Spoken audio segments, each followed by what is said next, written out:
Hi, today in this video I'm going to show you how to set up text-to-speech on Samsung Galaxy A16.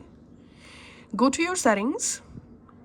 In settings, go down and tap on General Management.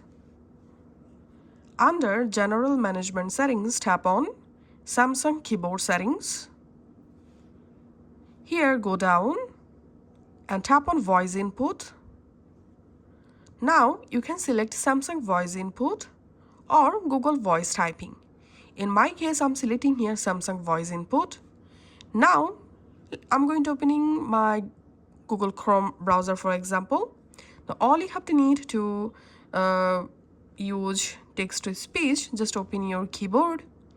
From your keyboard, here you will find this little microphone icon at the bottom left corner of your keyboard. Just tap on this mic icon. And now just say your text. And here we can see text to speech working perfectly. So speech to text working perfectly. So this is how you can actually do it. Thanks for watching.